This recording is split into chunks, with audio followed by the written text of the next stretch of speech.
Salam, berjumpa lagi bersama saya di channel YouTube Agavitus Ruslim. Kali ini saya ingin mengkaji suatu tema dengan judul Allah mencipta segala sesuatu dari sesuatu yang sudah ada menjadi ada dalam bentuk lain. Tema ini merupakan suatu gagasan alternatif. Tema ini sangat langka karena agak berbeda dengan konsep yang ada pada agama-agama besar. Misalnya pada agama Kristen, khususnya tentang proses penciptaan segala sesuatu. Dalam agama Kristen, gagasan tentang penciptaan dikenal dengan suatu gagasan bahwa Tuhan menciptakan segala sesuatu dari tidak ada atau dari kekosongan menjadi ada, atau dikenal dengan sebutan creatio ex nihilo. Gagasan yang dikaji ini merupakan gagasan alternatif saja, sedangkan gagasan yang resmi atau yang sah dan merupakan dogma gereja adalah gagasan creatio ex nihilo atau gagasan penciptaan dari ketiadaan. Gagasan alternatif berbunyi bahwa Allah mencipta segala sesuatu dari sesuatu yang sudah ada menjadi ada dalam bentuk lain, merupakan hasil perpenungan saya setelah saya mengalami suatu peristiwa penampakan Tuhan berupa cahaya dan panas pada tahun 1997 atau sekitar 28 tahun yang lalu. Setelah terjadi peristiwa penampakan Tuhan tersebut, pikiran dan perasaan saya setiap waktu hanya merenungkan tentang keberadaan Tuhan. Setelah pertanyaan pertama diajukan dan telah dikaji pada episode pertama pada kesempatan yang lalu, muncul pertanyaan yang kedua, yakni bagaimana caranya Allah menciptakan segala sesuatu. Setelah mengajukan pertanyaan tersebut, tiba-tiba saya mengalami suatu penglihatan, yaitu tampak di bagian barat, saya seolah-olah melihat suatu cahaya matahari yang sedang memancarkan warna ungu di sekelilingnya. Lalu ada suatu suara yang mengatakan bahwa itulah proses atau gambaran Allah dalam menciptakan segala sesuatu. Gunakan akalmu atau untuk merenungkan apa arti penglihatan tersebut. Lalu saya mencoba berpikir spekulatif untuk merenungkan penglihatan tersebut. Saya langsung menggunakan matahari yang sedang memancarkan sinarnya ke segala arah sebagai analogi. Matahari merupakan suatu substansi dan menjadi pusat, dan dari pusat substansi matahari terpancar keluar sinar matahari berupa gelombang elektromagnetik ke segala arah. Dan ketika matahari itu sampai ke bumi, sinar matahari dipakai oleh semua tumbuhan untuk berfotosintesis guna menghasilkan zat gula atau zat makanan sehingga semua tumbuhan bisa hidup. Demikian pula dengan suatu gagasan alternatif untuk memahami bagaimana proses atau caranya Tuhan menciptakan segala sesuatu. Tuhan merupakan suatu substansi diibaratkan dengan substansi matahari yang memancarkan sinarnya ke segala arah. Demikian juga dari substansi diri Allah terpancar keluar semua sinar-sinar rahmat ke segala arah sampai ke sesuatu yang tak berhingga. Sinyal rahmat inilah yang akan dijadikan bahan untuk mencipta atau menjadikan segala sesuatu oleh Allah. Jadi menurut gagasan alternatif, Allah mencipta segala sesuatu dari bahan-bahan yang sudah ada, yang langsung keluar dari dalam diri Allah sendiri, yakni dari sinyal rahmat untuk menjadikan segala sesuatu.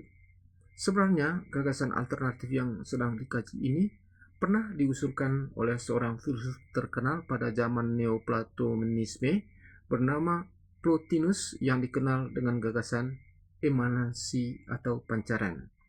Gagasan emanasi artinya segala sesuatu terjadi atau tercipta melalui pancaran yang berasal dari prinsip pertama atau realitas pertama yang disebut Tuhan. Hal ini mungkin agak sesuai dengan prinsip dari ilmu sains yang menyatakan bahwa keberadaan dari suatu benda selalu berasal dari benda sebelumnya. Karena yang mutlak ada hanya Tuhan satu-satunya, maka secara logika kita berasal langsung dari Tuhan atau terlahir langsung dari Tuhan melalui sinyal rahmat yang memancar keluar dari Tuhan melalui suatu proses emanasi. Mungkin baru bisa dipahami apabila Tuhan Yesus memwartakan atau memperkenalkan Allah Bapa di surga sebagai Bapa kita semua. Jadi semua ciptaan merupakan anak kandung Allah, bukan sekedar anak angkat. Jadi menurut gagasan alternatif, Allah menciptakan segala sesuatu bukan dari kekosongan. Tentunya berdasarkan suatu pertimbangan dari Allah supaya segala-galanya dapat berjalan secara logis dan rasional. Allah bisa saja mencipta dari bahan-bahan yang masih kosong sebab Allah adalah Maha Kuasa. Tapi hal ini akan bertentangan dengan hukum alam yang Tuhan rancang sendiri. Hukum alam yang dirancang oleh Tuhan dengan daya atau kekuatan yang luar biasa inilah yang mengatur alam raya kita ini sehingga berjalan dengan sangat teratur dan konsisten hingga saat ini. Sebab Allah sendiri merupakan seorang pribadi yang sangat rasional, lebih efektif dan rasional apabila Allah menciptakan segala sesuatu dari bahan-bahan yang sudah ada daripada dari bahan-bahan yang masih kosong. Menurut gagasan alternatif, prinsip dasar tentang bagaimana cara Allah menciptakan alam semesta ini, yakni Allah tidak menciptakannya secara langsung. Bahan-bahannya memang terpancar langsung dari dalam diri Allah, tapi proses penciptaan bahan-bahan tersebut menjadi segala sesuatu tetap melalui hukum alam yang telah diciptakan atau dirancang oleh Allah sendiri sebelumnya. Allah dengan kemahakuasaannya mampu mencipta atau merancang hukum alam supaya bisa menjadi segala sesuatu, dan keberadaan dari segala sesuatu itu selalu berada dalam suatu tatanan teratur dan rapi. Berbeda dengan paham panteisme yang menganggap Tuhan sama dengan hukum alam dan bukan bersifat personal. Sebaliknya, paham alternatif memandang Tuhan sebagai seorang pribadi yang merancang hukum alam dengan sempurna, sehingga berdasarkan hukum alam tersebut maka segala sesuatu tercipta. Kalau Tuhan itu adalah hukum alam seperti yang diyakini oleh beberapa ilmuwan dan filsuf yang terkenal, misalnya Spinoza, Albert Einstein, dan lain-lain, maka secara logika hukum alam itu hanya mampu menciptakan jagat raya yang maha luas ini saja, tetapi tidak mampu menjadikan makhluk hidup, khususnya makhluk hidup yang bergerak bebas seperti manusia. Sebab hukum alam itu pada hakikatnya bersifat sesuatu yang mati dan tidak punya kehendak bebas. Bagaimana mungkin hukum alam yang tidak memiliki kehendak bebas dapat menciptakan manusia yang berkehendak bebas kalau bukan karena diciptakan oleh Tuhan yang personal dan memiliki kehendak bebas. Tuhan personal menciptakan segala sesuatu karena mempunyai kehendak yang paling mendasar, yaitu untuk mewujudkan rasa kasih, rasa cinta, dan rasa keadilan Allah pada semua ciptaan, khususnya makhluk yang berkehendak bebas, yakni manusia. Maka Allah merancang secara baik hukum alam tersebut, dan salah satu hukum alam yang hingga saat ini masih ditentang oleh banyak orang karena bertentangan dengan penciptaan Tuhan dalam kitab suci adalah proses evolusi yang formulanya ditemukan oleh Charles Darwin. Gagasan alternatif tentang penciptaan bisa mengakomodir semua bukti-bukti sains yang selama ini dianggap bertentangan dengan agama, dan keteraturan jagat raya ini disebabkan karena Tuhan menciptakan jagat raya ini menurut prinsip logis dan memiliki rasionalitas yang bersifat universal.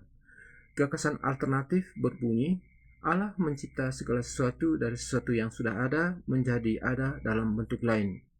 Gagasan ini berarti Tuhan dan seluruh ciptaan merupakan suatu kesatuan. Ada hubungan langsung antara Tuhan dengan seluruh ciptaan. Gagasan ini memberikan kemungkinan kepada Tuhan untuk selalu berada secara imanen pada setiap ciptaan. Walaupun Tuhan dengan seluruh ciptaan merupakan satu kesatuan, bukan berarti kita tercipta langsung dari substansi Tuhan, tetapi dari pancaran sinyal-sinyal rahmat yang keluar dari dalam substansi Tuhan. Tuhan sebagai substansi dan bersifat personal berada di pusat, sedangkan semua ciptaan berada di sekelilingnya. Dari substansi Tuhan akan terpancar keluar seluruh sinyal-sinyal rahmat yang tidak terbatas ke segala arah sampai ke tidak terhingga. Sinyal rahmat inilah yang akan dijadikan bahan-bahan untuk menciptakan segala sesuatu. Jadi, walaupun adanya hubungan langsung antara Allah dan seluruh ciptaan, kesucian Allah tetap terjaga, karena seluruh ciptaan berasal hanya dari pancaran sinyal rahmat yang keluar dari diri Allah, bukan dari substansi Allah. Allah mencipta segala sesuatu tidak langsung jadi, tapi melalui proses yang sangat panjang, melalui hukum-hukum yang dibuat oleh Allah sendiri, yaitu hukum alam. Hukum alam yang khusus untuk menciptakan makhluk hidup yang bergerak bebas, yakni melalui hukum atau proses evolusi. Sebab Allah berada pada dimensi tanpa ruang dan waktu, sedangkan proses evolusi terjadi pada dimensi ruang dan waktu. Bagaimana proses terjadi ketika Allah menciptakan segala sesuatu menurut gagasan alternatif atau gagasan emanasi? Nonton video ini sampai habis.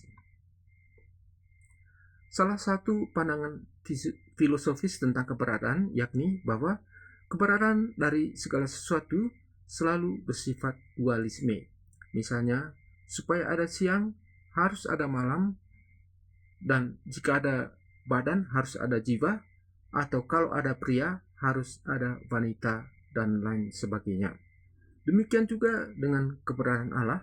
Allah sendiri berada pada suatu tempat yang memiliki dimensi ruang dan waktu, tepat berhimpitan atau bergandengan dengan alam semesta kita yang memiliki dimensi ruang dan waktu.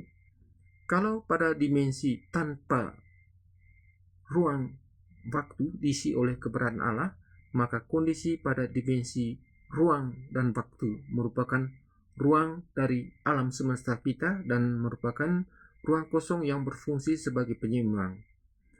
Keberadaan seperti ini menyebabkan kemutlakan atau kekekalan Allah dipertahankan selama-lamanya. Walaupun Allah bersifat statis, tetapi Allah itu tetap kekal. Adapun proses Allah mulai mencipta sebagai berikut. Sebelum segala sesuatu ada, Allah berada dalam keadaan sendiri. Allah menutup diri terhadap suatu keberadaan luar, dalam hal ini suatu keadaan yang berdimensi tanpa ruang waktu sekaligus pada dimensi dengan ruang waktu, dan Allah masih bersifat statis sebagaimana telah diuraikan sebelumnya bahwa Allah mencipta segala sesuatu karena perasaan cinta. Allah sudah merasa sempurna di dalam dirinya sendiri, namun masih merasa ada suatu ganjalan ketika Allah merasakan pengalaman cinta di dalam dirinya. Kalau perasaan bahagia, perasaan sukacita, dan atau perasaan gembira dapat dialami Allah sendirian, namun perasaan cinta, perasaan sayang, serta perasaan adil tidak bisa dialami Allah sendirian.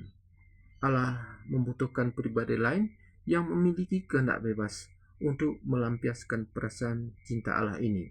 Allah menyadari dirinya bahwa dia bisa berbuat apa saja dengan bebas sesuai dengan kehendaknya, sebab Allah adalah Maha Kuasa.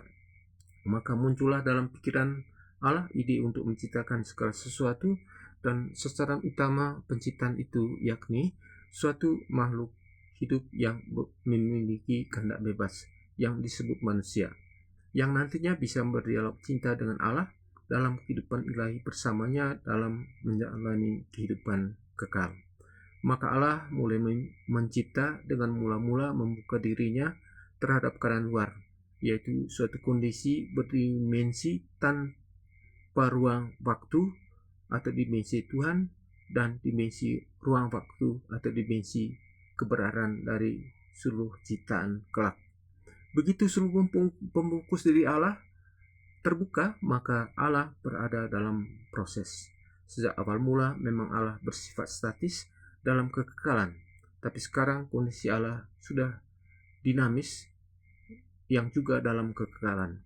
Dari substansi diri Allah keluarlah sinyal rahmat ke segala arah. Sinyal rahmat inilah yang menjadikan bahan-bahan yang digunakan Allah dalam menciptakan segala sesuatu, dan sinyal rahmat ini bermacam-macam jenisnya dan tidak terbatas. Sinyal rahmat ini sudah dipancarkan semua dari dalam diri Allah sejak Allah membuka dirinya terhadap kondisi di luar diri Allah, baik pada dimensi Tuhan maupun dimensi seluruh ciptaan. Namun perwujudan dari sinyal-sinyal rahmat ini tidak terjadi secara serentak, tetapi memerlukan waktu yang sangat lama. Adapun tahap-tahap penciptaan sebagai berikut. Tahap pertama, Allah menciptakan materi. Tahap kedua, Allah menciptakan makhluk hidup pertama di bumi atau bersel satu. Tahap ketiga, Allah menciptakan makhluk hidup bersel banyak, tumbuhan, hewan, dan manusia. Dan tahap keempat atau terakhir adalah tahap proses pematangan jiwa manusia. Adapun proses menciptakan materi sebagai berikut. Dari dalam diri Allah terpancar keluar atau terjadi proses emanasi sinyal rahmat yang tak terbatas jumlahnya, dan salah satu sinyal rahmat yang tak terbatas jumlahnya itu adalah gelombang energi yang merupakan substansi dasar penyusun pribadi Allah terpancar keluar dari dalam diri Allah berupa gelombang energi. Ketika masih berada di area yang berdimensi tanpa ruang dan waktu, atau pada area dimensi Tuhan, energi ini tidak terasa panas dan tidak tampak, sehingga seolah-olah energi ini muncul dari ketiadaan. Tetapi ketika memasuki area yang berdimensi ruang dan waktu atau dimensi dari ciptaan, energi ini berubah menjadi energi gelombang panas yang tampak, dan panasnya berputar-putar untuk membentuk sebuah singularity, yaitu berupa energi yang memadat. Tujuan membentuk singularity ini yaitu agar Tuhan bisa mengaplikasikan hukum-hukum alam yang telah dirancangkannya secara baik untuk mencipta seluruh alam semesta. Ibarat manusia dalam produksi barang tentu tidak menggunakan tangan langsung, tetapi melalui pabrik yang diciptakan oleh manusia itu sendiri. Setelah terbentuk singularity dan hukum-hukum alam dari Tuhan sudah diterapkan, maka singularity itu meledak menjadi bola api raksasa yang dalam ilmu sains dikenal dengan teori Big Bang. Dari data ilmu sains mencatat bahwa ledakan bola api raksasa itu memicu terjadinya perubahan dari energi menjadi materi, sebagaimana teori yang telah dikemukakan oleh Albert Einstein bahwa energi bisa berubah menjadi materi, dikenal dengan rumus E sama dengan mc kuadrat. Setelah terjadi ledakan bola api raksasa tersebut, maka partikel pertama yang terbentuk adalah partikel Tuhan atau Higgs boson, yang menjadi jembatan antara perubahan dari energi menjadi materi. Lalu terbentuk partikel quark yang menyusun inti atom, dan terbentuk partikel lepton yang akan menyusun elektron yang mengelilingi atom, sehingga akhirnya terbentuk sebuah atom. Satu atom membentuk ikatan kimia dengan satu atau lebih atom untuk membentuk molekul atau senyawa, sehingga terbentuklah yang secara umum disebut zat atau materi. Materi inilah yang akan menyusun planet-planet, bintang-bintang, matahari, dan berbagai macam benda angkasa lainnya, sehingga terciptalah suatu jagat raya yang maha luas sekarang ini. Demikianlah tahap pertama Tuhan telah menciptakan materi. Maka pada tahap kedua, Tuhan akan menciptakan makhluk hidup pertama di bumi dan akan ditayangkan pada video selanjutnya. Kesimpulan, 1. Gagasan alternatif atau emanasi berbunyi, Allah menciptakan segala sesuatu dari sesuatu yang sudah ada menjadi ada dalam bentuk lain, sedangkan gagasan tradisional berbunyi, Tuhan menciptakan segala sesuatu dari tidak ada atau dari kekosongan menjadi ada, atau dikenal dengan gagasan creatio ex nihilo.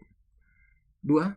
Gagasan alternatif atau emanasi hampir mirip dengan pandangan panteisme tentang Tuhan. Kalau gagasan alternatif atau emanasi tetap memandang Tuhan sebagai personal yang berkehendak, sedangkan pandangan panteisme memandang Tuhan sebagai hukum alam yang tidak berkehendak. 3. Gagasan alternatif memandang Tuhan dengan seluruh ciptaan merupakan satu kesatuan, hampir sama dengan panteisme.